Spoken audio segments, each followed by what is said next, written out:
right, yeah, we should be good to go. So yeah, I know Daniel hit me up and he was like, yo, he's like, I'm working on a project with a guy, Ariel. He has his own indie comic that he's working on, and it's a mix between Mad Max, Star Wars, and it's also set in Mexico. And off of that, I'm like sold. I'm like, Mad Max and Star Wars, like that's incredibly dope right there in itself. So he was, catching me up to speed, and he was like, I'm gonna reach out to him to see if he would sit down for an interview. And then he told me he was like, oh yeah, you also used to be an artist for Marvel. So my heart dropped. I was like, what? I was like, really? I was like, the big dogs? Like, I was like, you talking about Marvel Comics or like Marvel ice cream? He's like, no, like Marvel Comics. And, I was just like, absolutely. I was like, it'd be an honor to even sit down with you for 5 minutes, let alone doing a full interview. So I appreciate you coming on, Ariel. Today, YouTube, everyone, we're sitting down with Ariel Medel. He's worked on a bunch of different projects. One of the ones that stood out to me is he worked on a comic about Agent 47, right? For all the gamers, that is Hitman. He also worked on Xena, Warrior Princess. So that's for like the older people who used to watch Xena, as well as the Unbeatables for Marvel. So I just, again, it's just an honor just being able to sit down with you and kind of chop it up. So thank you for, giving me the opportunity to interview, man. No, thank you for inviting me. Really. Awesome. Awesome. So, I mean, let's get right to it, man. So, I know we were talking a little bit, and you were telling me that you are Mexican and you live in Croatia. Obviously, I Mhm. found that out because of the time difference, and it's a huge time difference. So, let's kind of like start there. How'd you go from Mexico to Croatia, and what kind of opportunities just made you move there? Well, I've been here for almost 2 years, Okay. and it was like something that wasn't planned, Okay. but um, we were visiting some family in Europe, and we couldn't stay in some countries because of the pandemic. So one of the countries which was open was Croatia, and so we said it, instead of going back to Mexico, um, Oh man, I think you froze. let's go to Croatia. Uh, so actually, we have been wanting to try to move to Europe for some time. So this was the perfect opportunity, and we've been here. And I honestly don't know how much time we'll be here because it's a temporary permit which we have, and we can renew it and all that, but you don't know if they're going to give it to you again. But hopefully Gotcha. they will. Okay. All right. That's cool. That's cool.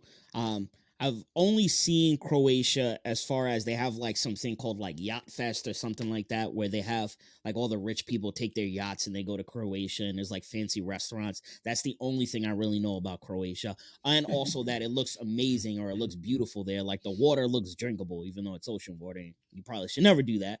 But yeah, it looks pretty cool there. So that's cool making the jump from Mexico to Croatia. Now, are you in Croatia? Or are you moving around because of comics, or was it just like, family and opportunities, things like that? Or did comics have a little bit to do with it? No, comics have nothing to do with it. The only thing is that I was able to move around because I'm working online, Okay. so I don't have to be in any specific place, and that's maybe the only thing that has some relation to me being here. That's cool. That's cool. Yeah. Like living in a remote world, it's like you can work for companies and literally live anywhere and be able to work. So Mhm. that's really cool. I've always thought it's like, man, I work remote also. What country Mhm. would I work remote at? And I was like, Japan, definitely. I'm big into manga and anime and things like that, but I Mhm. also like Japanese culture. So I was like, it'd be cool to live there for like a year or two. But all right, that's awesome. So now let's talk about, how did you get into the industry? I know one of the questions that I always sit down and review indie projects. I talk with indie creators, and how do you go from being a writer or an artist as for fun and then turning it into a career and making money or profit off of it? Well, um, I've been wanting to make comics from an early age. One of the things when I was very little, or not, maybe I was maybe 7 or 8 years old, and that's when I started thinking, what do I want to do? Um, so I wanted to make cartoons, I wanted to make movies, and I wanted to make comics. Okay. And um, I never got into animation because I found out that there's so many people involved that you really have little control over the product. Yeah. So even back then, I was like, no, I prefer doing comics because I'm gonna be the only artist, and I'm gonna have more control. And if I write those comics, then I'm gonna be basically the writer and director of the movie, you know. Yep. And I had been trying to get into comics in my teen years when Image came out. I had been sending samples, uh, and then I started sending samples to some of the studios at Image Comics, like for example, Wildstorm.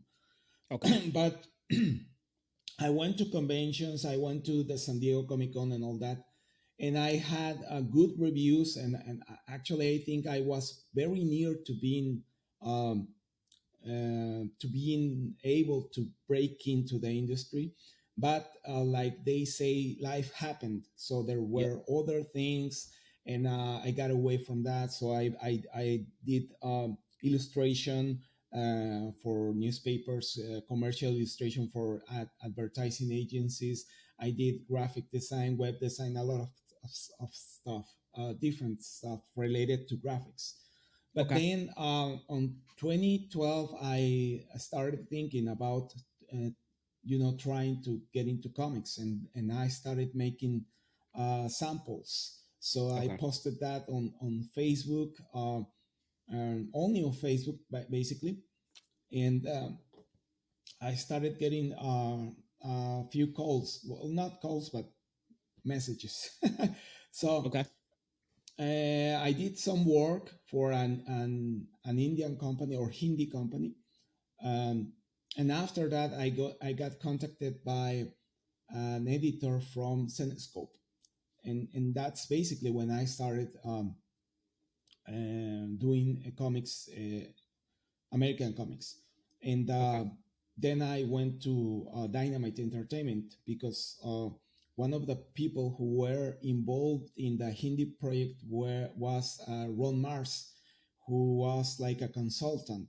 So afterwards, he went to a convention in Mexico City, and I met him, and I said, "Remember me? I'm the artist from that project." And he said, "Oh yeah, can you see my new work?" And he reviewed my samples, and he said, "I like them, and I want to propose you for a project," which ended up being John Carter, Warlord of Mars. And Okay. I did 8 issues of that, and from there I just continued working for companies like Dynamite. And well, I did some work before for Cenescope, like I don't know, maybe 10 issues of different comics. Then Dynamite, and then for many independent projects, including also not only independent but also for Marvel. I did just a few pages, but it was Marvel, and it was very cool because Fabian Nicieza was writing it. Okay. And basically, but that's how I got into the industry. Gotcha. All right, cool. So you kind of, it sounds like you leverage two things. You leverage social media, or networking Mm-hmm. through Facebook, and then you were just at different Comic Cons, just like talking to people and relating to people and Mm-hmm. just putting yourself out there. All right, Yeah. cool. That's one of the things that I always wonder about going to the Comic Cons, and it looks like people just like hustle their comics and that's it, but there's also that added benefit to meet other people and have that possibility to network. And hey, maybe you do meet with someone from Image Comics or Marvel Comics to where they're working on a project, they love your artwork, and they say, hey, this will probably fit what I'm looking to do. Mm-hmm. Exactly. Okay. That's cool. That's cool. You said that you were into graphic design, so I have a graphic design background also. What would you say is like your favorite thing to do in graphic design? I know you mentioned web and a bunch of different things. What would you say is your favorite thing that you do? I would say web design. Okay. Really, web design. I thought you were gonna say something like, just like drawing and making characters, but web design. Why? Why do you say web No, design? I mean regarding only design. But if you ask me Okay. about illustration versus designing, I prefer illustration. Okay. All right. Cool. All right. Cool. I'm the same way. So I have a graphic design degree. I learned basically everything: Photoshop, making websites. I took a little bit of animation. Animation was actually my uh, thesis to graduate from college. I had to make, I forget how long it was. I think it was like maybe like a minute and a half, just like little cartoon thing. And I did it hand drawn. And I was like, I'll never do this again because it was very tedious. It was insane. It was insane. I was like, yeah, it would have been easier just to write like a 20-page paper on like Christopher Columbus or something like that. But yeah, I did that. But yeah, I would say out of everything that revolves around graphic design, I really just like the creation process, if Yeah, that makes sense. So yeah. like even sitting down and doing interviews like this, I'll take this video and I'll edit it. And I just like the creation process. Like my profile, I make memes. I like the creation process. I also Mhm. draw a little bit. I'm not anywhere on your level because the drawings that you have in your comics are phenomenal. Like that's like top tier. But I do draw a little bit and I love just like the creation process, like figuring out different things. I would say like that's my biggest thing with graphic design. Would you say that being able to have that graphic design background, using those skills to apply it to creating and designing all of the characters, because that's another thing that I see that kind of not necessarily lacks in some indie projects, but like there are people that are just like beginners, and sometimes you can tell people don't have like their sword sharpened a little bit, Mhm. whereas like not they're not on the confidence level or the high production level that even Adelita, when I'm looking at it, I'm like, all right, this is like a professionally done comic, but it's still indie. Would you say that that's important to the creation process in the indie space? What you mentioned about design, What'd you say? you mean that? You I mean mean, I mean, just yeah, just having your graphic design background and then applying it to creating indie projects. yeah, well, artistically, it helps me with composition mainly. I would say that there are many things that I take from graphic design and all of the types of design um, and commercial illustration. But I think the main thing that I learned there and that I use in comics is composition. Okay. So yeah, the layout of the pages, all of that. Um, I think I took that not directly, but you kind of um, reinforce your eye, your sensibility, and now you can apply it. That sensibility for layout, for composition of the images into what is the creation of a comic book. Okay. All right, cool. Yeah, that's something that I noticed when I was reading just a 5-page preview, because I know it's not out yet, and that it was very dynamic. Like, Thank you. it drew me into the pages. Like there was a point where the main character, she was standing on a cliff, and then the people that I guess are infected with some sort of disease or virus or something, Mhm. she was like shooting at them, but like they looked so far away, and I was like, yo, this is like going to be a really really good project. So talk to me, Thank you. what made you come up with this story? Well, for some time I've been wanting to do my own projects. I've always had my own ideas. As I mentioned, there was a time when I wanted to make movies, and I had a lot of stories. I also wrote stories, like short stories. I had some even stories for like how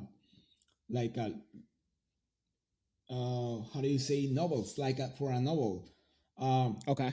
but I mean, that was long ago. But still, I learned some of the basics of writing, and I've Yeah. always had ideas for stories and all that. The thing is that I like drawing superheroes, but I like writing about other things. So I have to find like something, some place where when both worlds meet in a way, you know. Okay. And so Adelita is not at all a superhero comic, but it has action.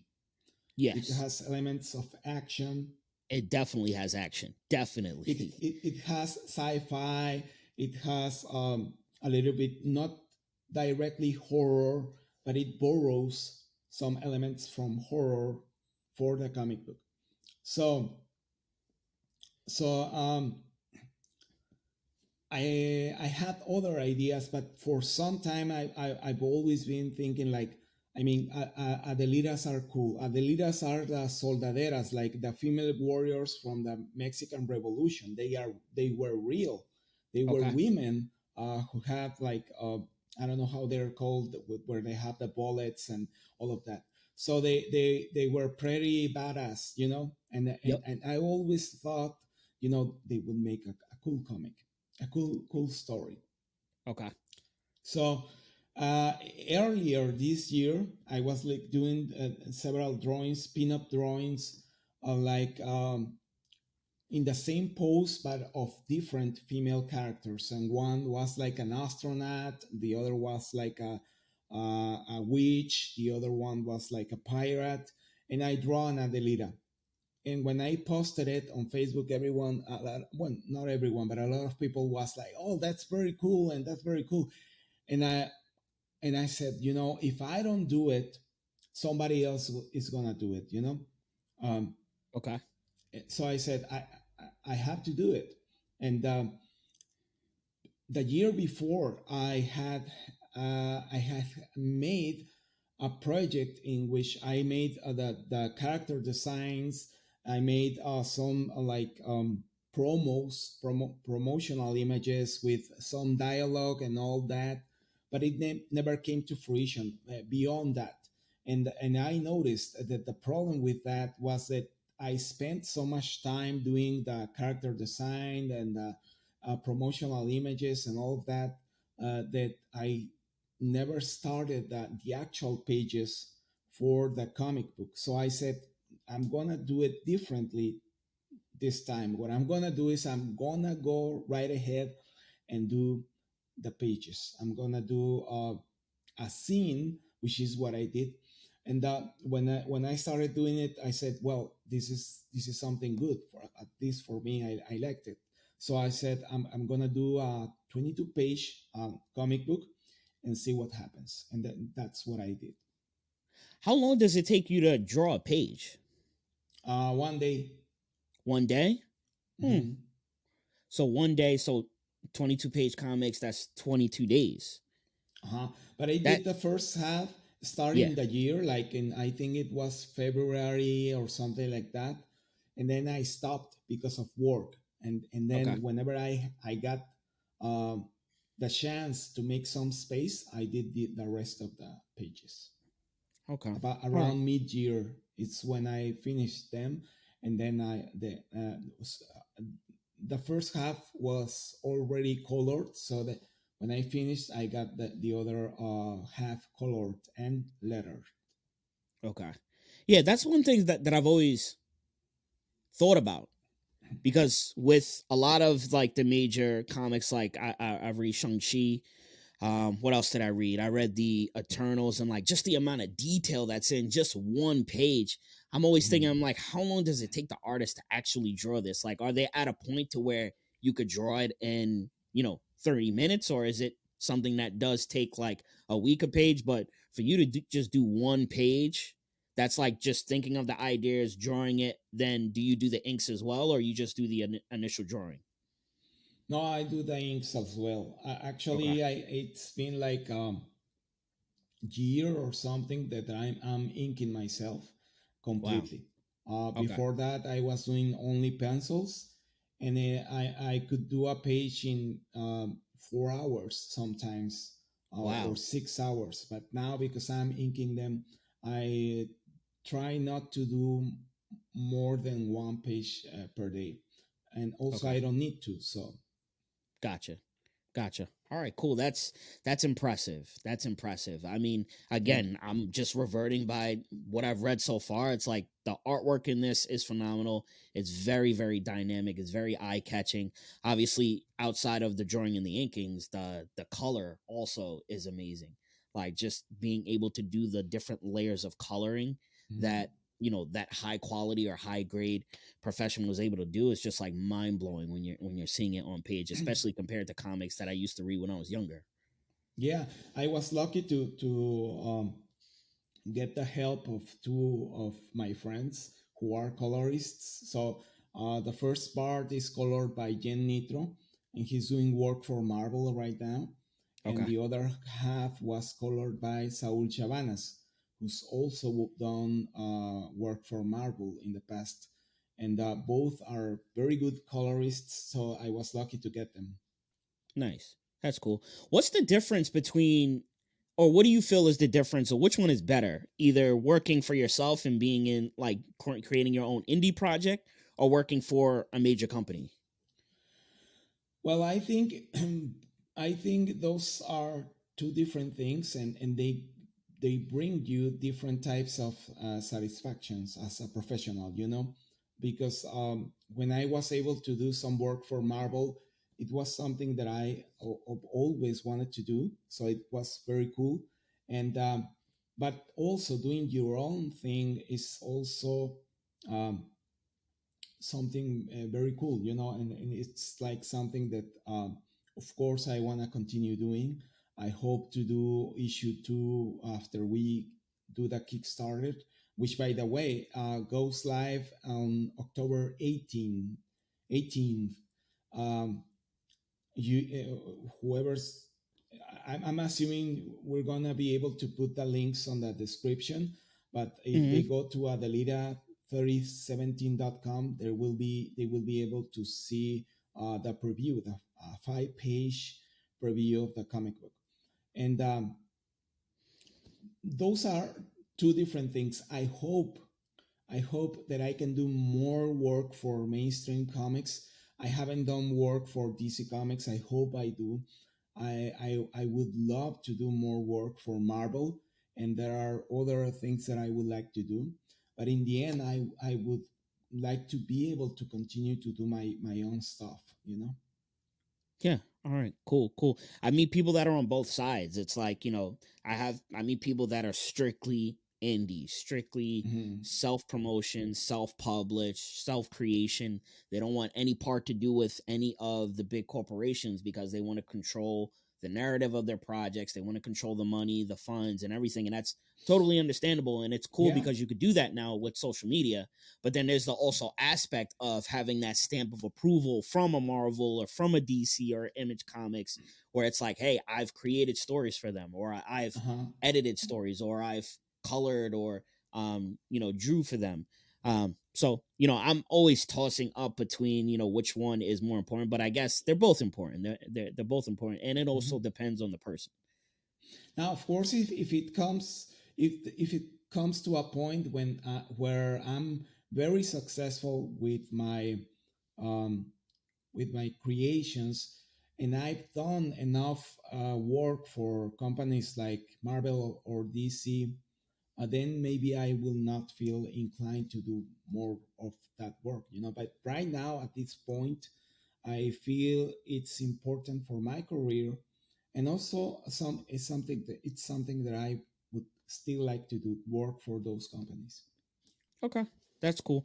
That's cool. That's cool. So you mentioned one thing is that I'm gonna revert back to Facebook, that you were creating characters and you were putting them on Facebook and seeing which one got the most reception, and then you use that to kind of build a story off of. Am I getting that correct? Well, no, it wasn't like that. Okay. I was just doing those pinups. Um, but it wasn't like a research or thing, or an experiment. I just Okay. did them. But Okay. I had been thinking for some time about doing a comic about an Adelita, and when I did that pinup and they started liking it, I I said, well, if people like it, and I have some ideas, I might as well um, do a comic book. Okay. All right. So how do you know your ideas are actually good when you're creating? Because yeah, answer. How do you know your ideas are actually good when you're creating stuff? I don't. I think nobody does really. You know, because maybe, I mean, it's very subjective sometimes, because maybe you have like the Academy Awards and Best Picture, and maybe someone from another planet comes and says that sucks, that's not good. It is good for you because that's your taste, but I mean that unless the gods of the arts came down and told us that's actually good, it is subject to opinion, so maybe it is good for me, and I hope other people think it's good. Um, However, I do personally believe that there are certain themes which are like timeless, that have been used in Greek mythology, in Nordic mythology, in Mayan mythology, which are the basis for every story. So Yeah. that's something that I do believe, and Okay. I think that those elements make up good stories. Okay. Those are like trial and proven stories that you know people like, heard of, relate to, and you just do it in your way and tell it in your way and use different characters, but it's pretty much the same themes. Yeah. Uh, that Why do I think those are good elements? Basically, because I think that um, they heighten certain human traits that are, I don't want to say the word good, but to keep it simple, I would say certain human traits that are good. Okay. All right. Is there any new forms of media that you draw inspiration from? Like whether it's like a movie that just came out, like, now, or maybe something you were watching when you were a kid? Like I know you mentioned that you love cartoons when you were a kid. Are those things that you pull from also? Sometimes, but I would say that I take a lot from mythology, Okay. um, from mystical aspects, mystical things, mystical teachings, and all of that. I've studied a few religions here and there, and we can find those elements in those mythologies, in legends, and all of that. And it's the journey of the hero, Okay. that brings the hero to a realization and all of that, and to transcend certain things. And for me, that is inspiring, and you find that in all of those classic stories. So I would say that that's my main source of inspiration. Now, if I say this is like Mad Max in Mexico, it's just so that people can have a point of reference. Yes. Uh, because where I'm from, is a, a desert area, So I'm Yeah. not doing it in the desert because I'm inspired by Mad Max. I'm doing it in the desert because that's where I'm from. But Okay. by coincidence, it's also matching in a way a movie series that I like and that other people like.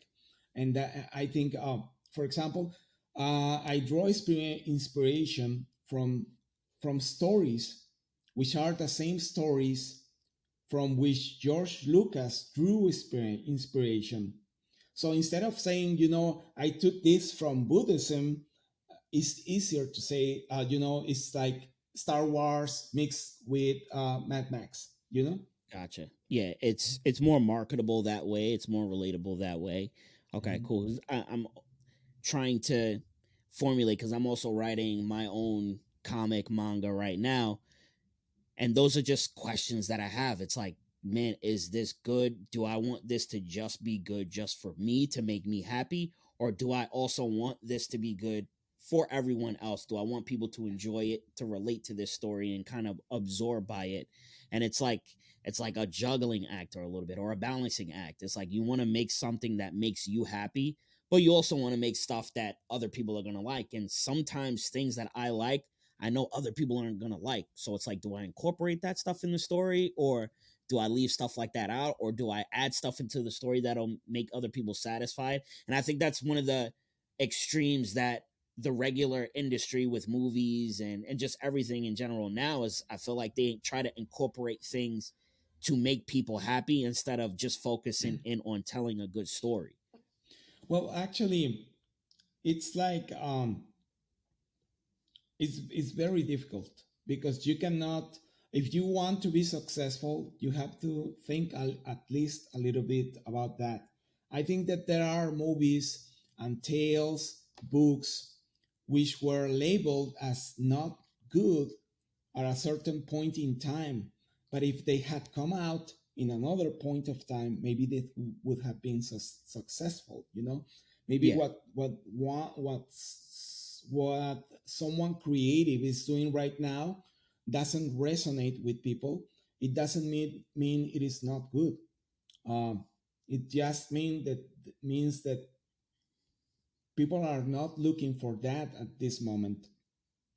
So you have to, well, for me, I think as a creator, I do have to think about that because I want to be able to continue creating stuff.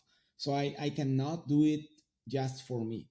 Of course, there's a line in which I say I won't do that because I don't like it. Uh, so I had to look for, like a point where what I like and other people like converge, so that I can do a successful project.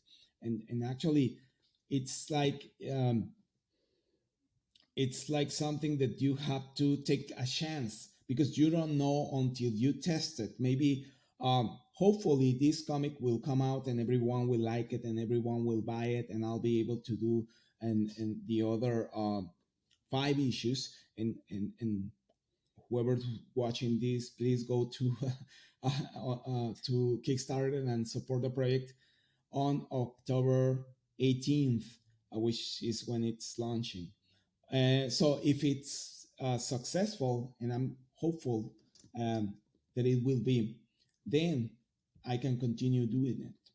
But yeah, if I do something that is completely personal, maybe it will be something huge and everyone will like it, but maybe yeah. nobody will understand it. So it's as a creator, it's very difficult, you know. Yeah.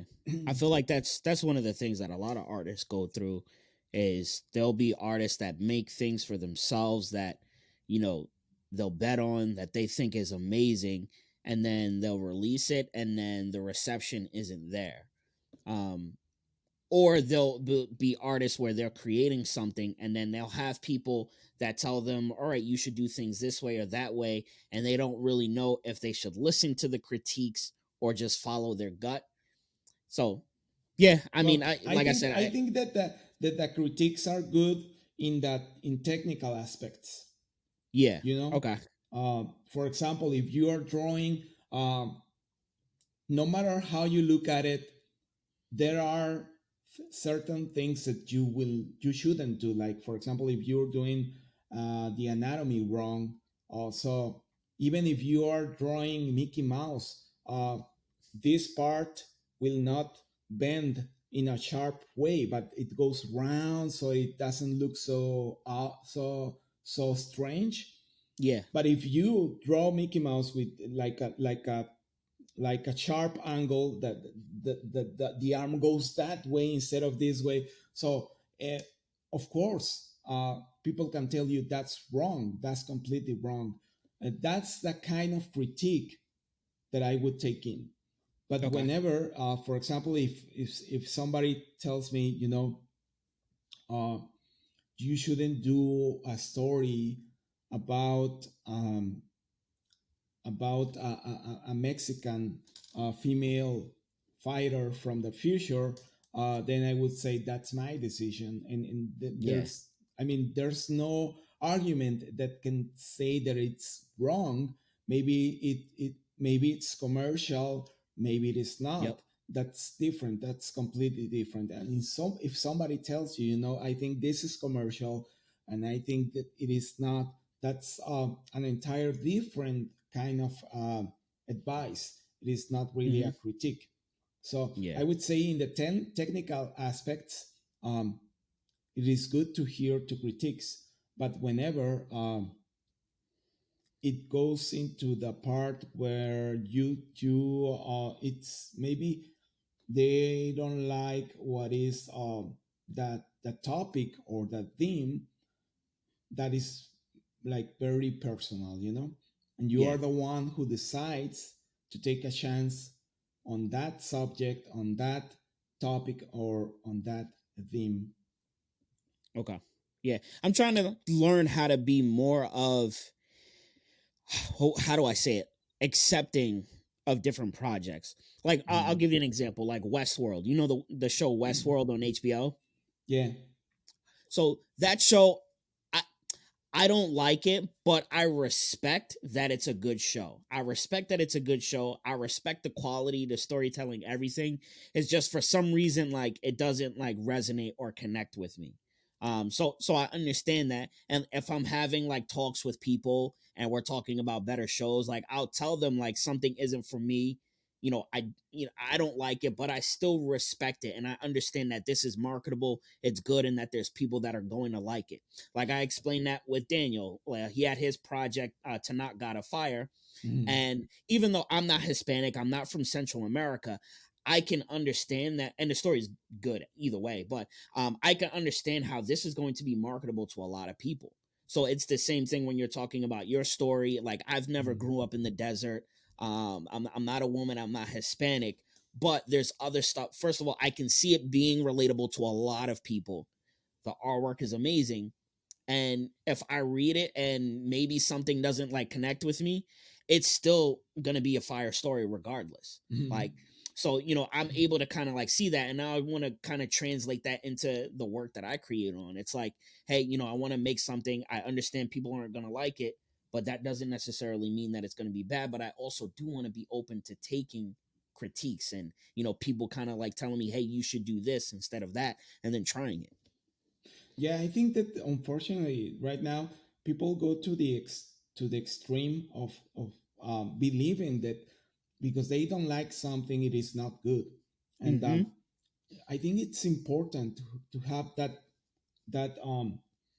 that stance in which you are able to analyze a product and say, well, this is very well done, it is very good, but I mean, it's not my thing, you know.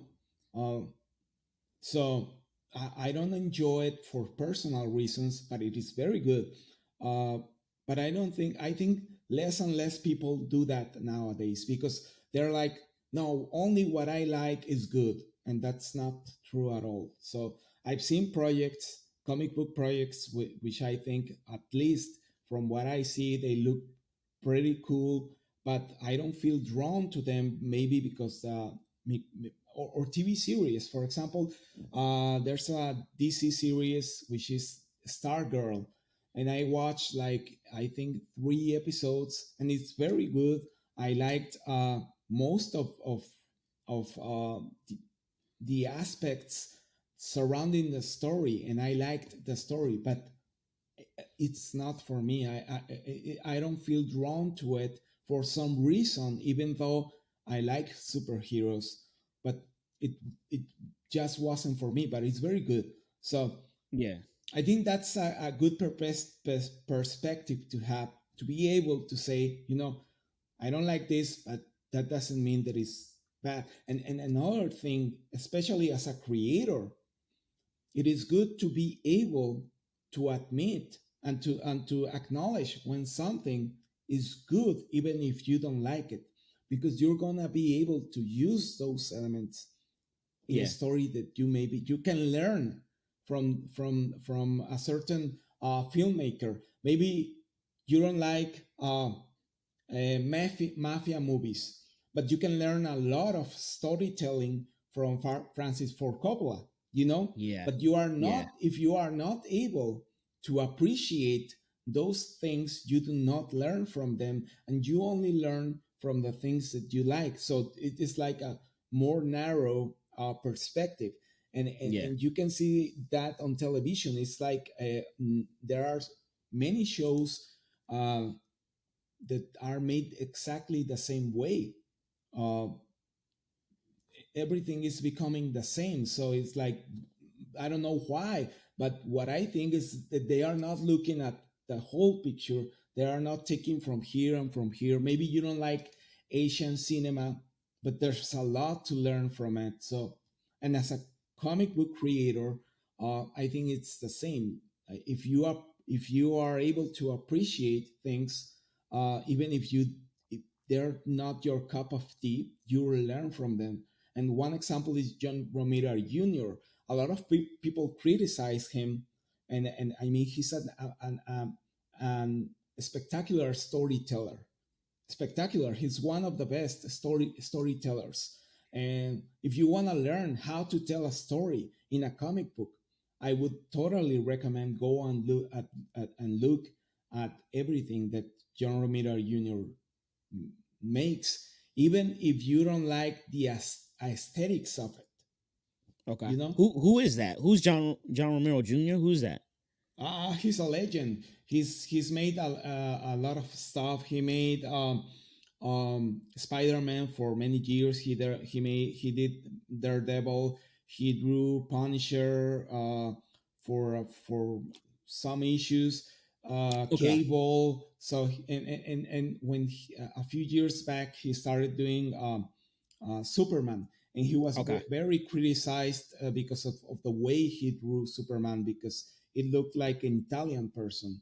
So he started working on that, but people were like, they didn't like his work. But I mean, and I saw artists who were Okay.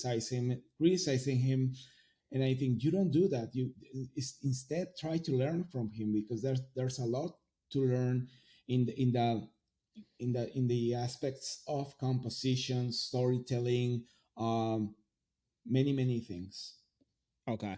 Yeah, that's one of the things that I'm learning. So for example, since we're on the topics, Marvel dropped the What If with Miles Morales, but he was Thor.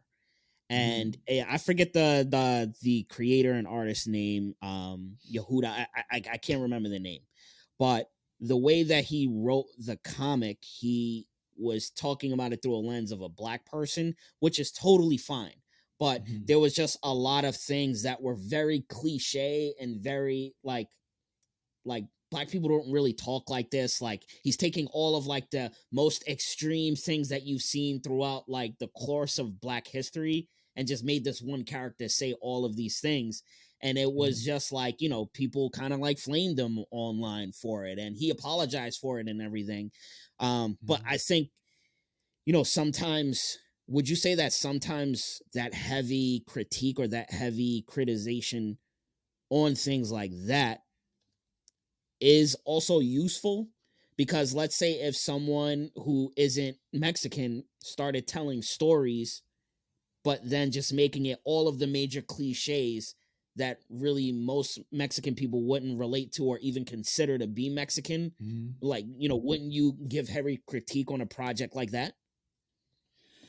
Well, it's a very interesting question, and actually, um, I mean, since forever, you have people in Hollywood movies who are supposed to be Mexicans, and they cannot speak Spanish, you know.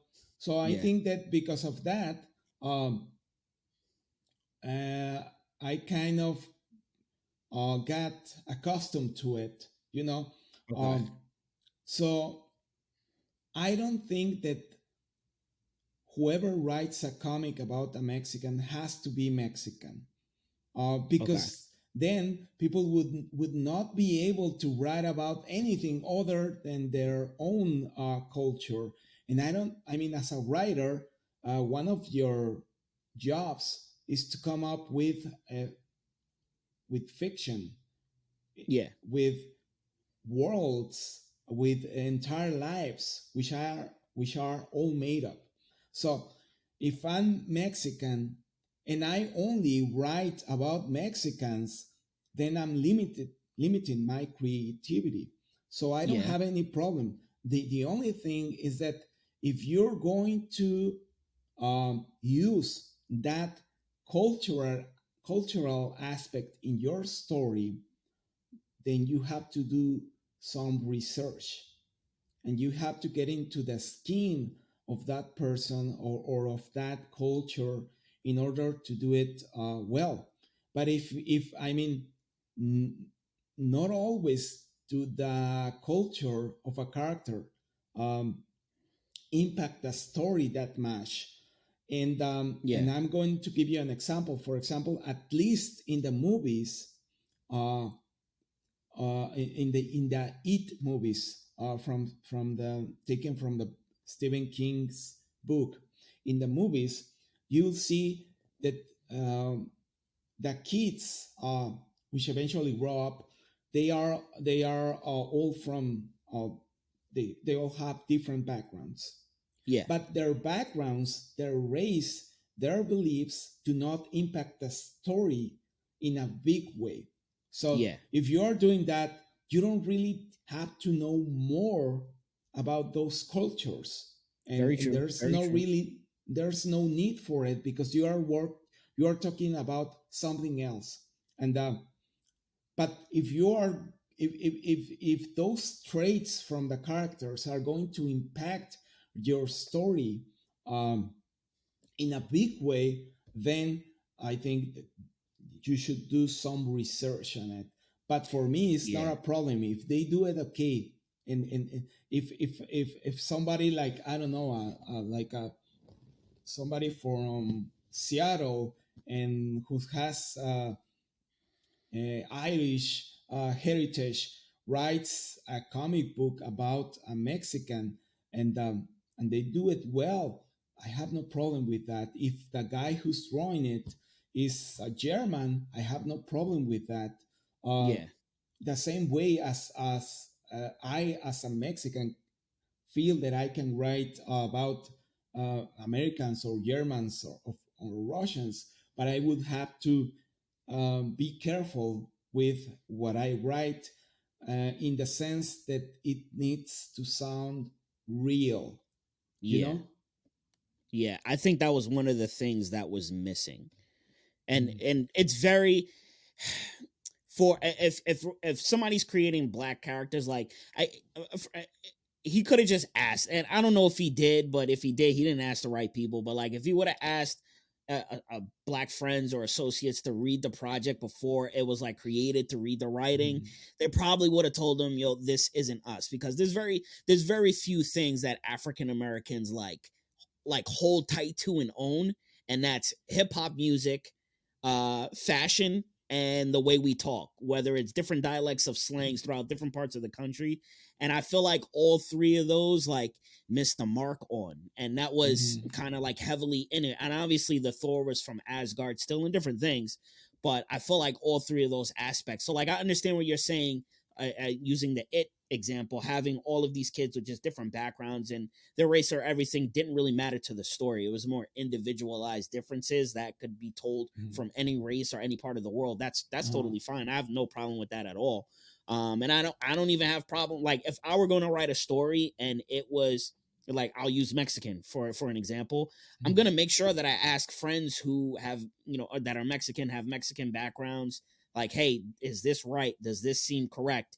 Do you like, is the way that they're talking, does it make sense? Like, or just let me know, and then I'll change it and I'll adjust it, and we'll figure it out there. But I just, some projects that are created just kind of have like that aspect to where it's like, they're going to use something because they know it's hot, because they know it's like it, that people like it, but Mhm. they don't double check. It's like, measure twice, cut once. Like, double check to make sure that it is Mhm. accurate and that people actually like it. So that's, it all has to kind of revolve around and circling back to, hey, am I making a project that, one, that I like, and two, that everyone else is going to like and accept? Not everyone, not 100%, but like, majority of the people. Yeah, and I mean, I understand. I would understand those things from small projects, uh, because maybe you don't have the resources. But when you're watching a Hollywood movie, you say they didn't have the budget to call somebody in Mexico and ask them how to say this. I mean, if it was an independent film, I'm okay. The guy had to Google it, and maybe if it's before the internet, they have no way to look for the information other than maybe a neighbor. But maybe that neighbor has been living in the United States maybe from their entire life, so they don't really know either. And I understand that. But when you see Yeah. someone who has the resources to be able to do some research and they don't do it, it's like, I mean, it doesn't upset me, but I'm like, it would have been nice if they had done it, and maybe Yeah. I'll Yeah. still I even, enjoy the project. yeah. I have friends. So like when Narcos first came out on Netflix, the Colombian Mhm. version, I have a lot of Colombian friends. I'm from New York. And so I was watching and I was like, this is like amazing. Like, I feel like I'm like back in Colombia in the 70s and the 80s. And then I asked my friends, I'm like, oh, are you guys watching Narcos? And they're like, I can't watch it. They're like, that nobody who's Colombian talks the way that they talk online. And I'm like, really? Like, that was my first realization. I was like, holy crap, like that even happens with stuff that's outside of my realm, because obviously I'm not Hispanic, I'm not Colombian, I wouldn't know that.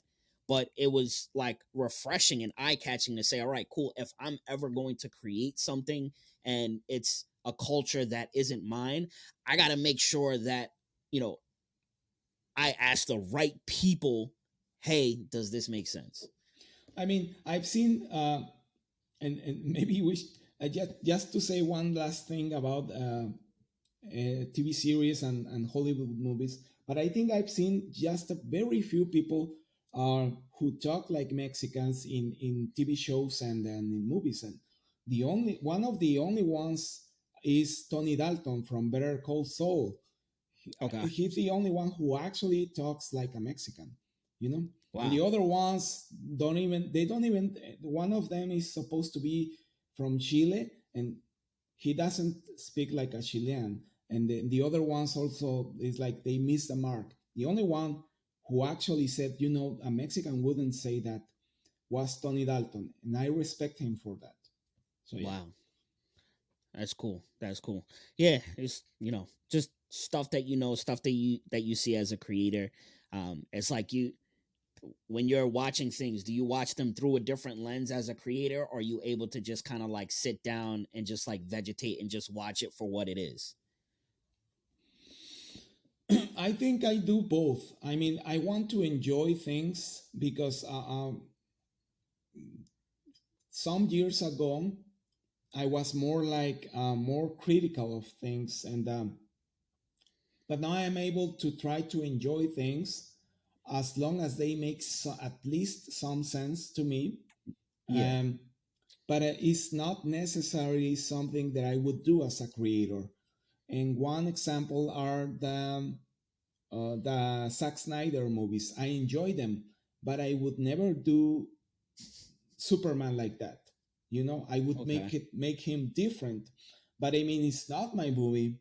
Therefore, I'm trying to look for entertainment, and I'm sitting down and watching a movie, and I enjoy it because of the qualities, because I think it's the correct perspective, not because I think it's the only way to do it, but it's an alternative way that I'm enjoying. but I would never do Superman or Batman in that way. I would do something very different to that. But eh? How would you do it? Mm, How would you portray I think Superman? I would. I mean, I like the Injustice version, which is something that influenced Snyder in some way. But I think I would draw Superman, but I don't know if I would write it. If I would write that book, Okay. if I did, it would be, I think, a completely alternative version of it, of the story, in which I would be able to do crazy things with it, and what things. Okay. Uh, I have some ideas, but I won't. It would have to be like an Elseworlds situation, you know, like a what if. I Unless I needed the money, Okay.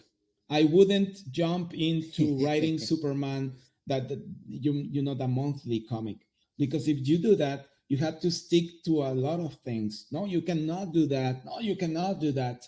And if I was a Yeah. writer and I was doing it out of joy only, not because of necessity, then I would do something completely alternative, you know, from another Okay. universe or something like that, another reality or something like that. The same with Batman. The same Batman. I would try to do Okay. something different, but something that I like. And of course, it would not be your everyday Batman, not because I Yeah. do not enjoy it, Yeah. but because it's been done before and it's not my version, but I can enjoy it.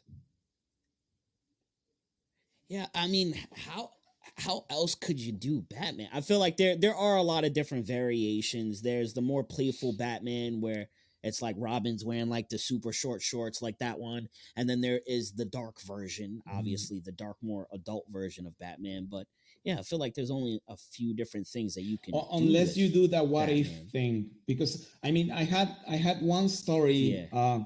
which is something that I discussed on another podcast recently. Um, that was that everything was in Bruce Wayne's mind. So he was in, actually, in Arkham Asylum. He was crazy, and Oh everything wow. was in his mind. He got traumatized because of the death of his parents, and everything Yeah. was only in his mind. And this is something I thought of um, some years ago. Then I saw something similar in the comics, and I was like, well, what can you do? You know, uh, what I can do is not think about ideas for these characters, because somebody will eventually make them. I don't see DC hiring me as a writer anytime soon. So Yeah. instead, I'm going to focus that creativity to my own characters. Okay. That Yeah. that's important too. Next question, like, so you're gonna focus more on your characters. Do you foresee or do you plan out like, hey, this is gonna start as a comic, but I'm gonna write it so that it could be digestible as a movie or as a TV series down the road, like taking Adelita I for think an example? I'm very cinematic, because that's one of the things I wanted to do for so much time. And actually, I'm very influenced by movies. So uh, actually, when I create a comic book, I don't write it. I see it first as a movie. You know, Wow. I see the Okay. movie of it, and then I take that and do like a storyboard of it, and I start adapting it to the comic book medium. You know, so would it be Interesting. something Interesting. that can be made into a movie or a TV series? Yes, because it was a movie before, just a movie that has not been made. but it was a movie before being a comic in my mind. So I first see it as a movie, Okay. almost everything that I create. And then I start changing elements because I say, for a comic book, it will be better if this is in this other way.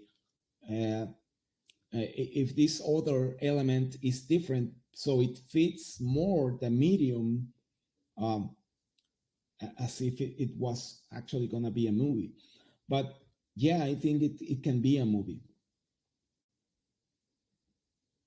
Gotcha. Okay, so you kind of reverse engineer it. So you see it Mhm. as a movie first, then you write the storyboard or the thumbnails, and then you write to it. It's like, Hmm. for example, I like American comics a lot. However, Okay. um, and I understand the why, but for me as a writer, like having a character that does not have a story that has a beginning, the middle, and the end makes not much sense to me as a writer. For me, Okay. everything is better if it's like a beginning, then like the conflict, then the resolve, the resolution of that conflict, which takes you to the third act and the ending of the movie, or of the story. Okay. So I always see things in that way. When I think about the comic book, I don't think I ever think of I'm going to create I know Glasses Man, and he's gonna have his adventures, which can be like a million things, different things. No, I think Glasses Man, who is born in this way, I mean, his origin story is this, and then this happens, and then the story ends. That's, I mean, for Adelita, I need to come up with more stories because right now it's more like a movie that has a beginning, and then Okay. the Yeah. conflict, the resolution of the conflict, and the end. Okay. All right, cool. No, I'm learning a lot. I'm taking it in, man, because like I said, I'm writing my own project, and I run into like pitfalls because I, I've never really written out something that I'm like, all right, cool. I plan on writing this, hiring artists, and just creating my own indie project, and then eventually having a whole fleet of books. So I always want to kind of like pick from a little bit of what Mhm. everyone's doing. So I know Daniel has his way of writing, and someone was like, all right, I could see that working for you. And then it's like, oh man, that's awesome, I'm gonna steal that. And it's the same thing. It's like, you seeing it as a movie first and then back engineering it and writing the thumbnails. Like, I haven't even written the thumbnails out for this one, and I did for an original comic that I did. So I was like, all right, you know what, maybe I need to revert back to that to kind of like make it more clear and make sense. Right. Or maybe I need to do something totally different. But it's always good hearing from professionals that are already light years ahead of me, to where it's like, all right, cool, I kind of can formulate a little bit of a blueprint. Yeah, well, there are different Cool. ways to do things because if you're going to do, for example, I mean, it's different. A character there is going to be like eternal, like Batman and Superman is. Then a character who's thought as part of a story, which will have start and an ending. So it's different. Yeah, there are Yeah. ways to prolong that, which is something that I will do with Adelita. Um, After the first 6 issues, which is the main story. And I have ideas on how to do that, how to connect some things so that we can have more story arcs instead of having like, for example, I mean, when writers, when screenwriters write a movie, especially about superheroes or sci-fi or horror, they always have to think about what if we don't do a sequel, and what if we do a sequel. So you have to do it in a way that you can and I mean, for me, it's preferable to do it in a way that you can leave it as a stand alone movie, but also you have already thought of a way to do a sequel if needed, you know. uh, Mm, yeah, which is something that Hollywood is in sometimes they don't do it. They spend so much money and they say we're gonna do a franchise, and then the movie's not successful, and then you have a story that is yeah, cut short. See, you know. So, but what I think is, yeah, for example, George Lucas, he wrote the story, and then he I think he cut it in three parts, you know, but he made it yeah, in a way that if part one, which is episode four, had not been successful, you have just your standalone story, you know. But yeah, if yeah, if it was successful, there were ways to develop that into other two episodes. Hmm? yeah.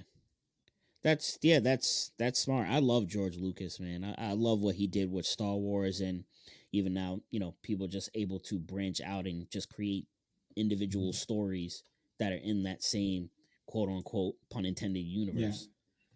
yeah, yeah. Yeah, really cool, really cool. But yeah, we're at the hour mark. Ariel, I appreciate you hopping on, man.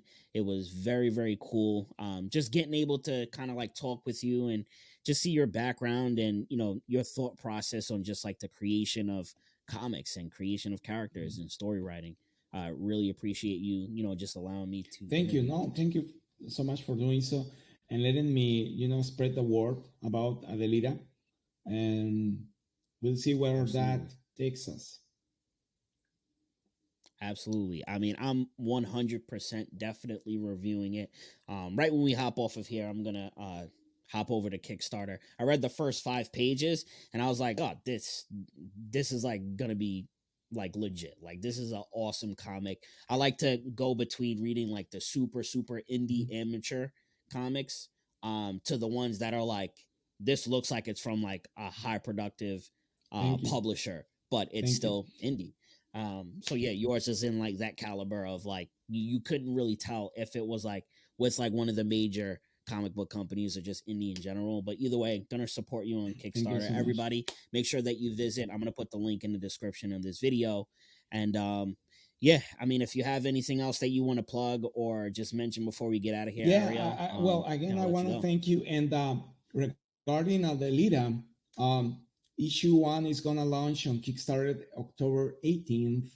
And I hope you like the story and the art and everything. It's a fun comic, but there will be surprises in issue two, in issue three. So it's something that is going to be like unexpected, you know. You're going to find the same elements that you will find on issue one, but there are things that you do not suspect that are going to happen with the story, because the story will get more complex as it continues. There are a few surprises, and hopefully we'll have a few interesting twists in the story. So I invite everyone to take a look at the preview and support us on Kickstarter, and so that we can do the rest of the issues, and you can enjoy both the art and the story and the whole product, because we made so much effort into trying to make it as professional as with as much quality as possible.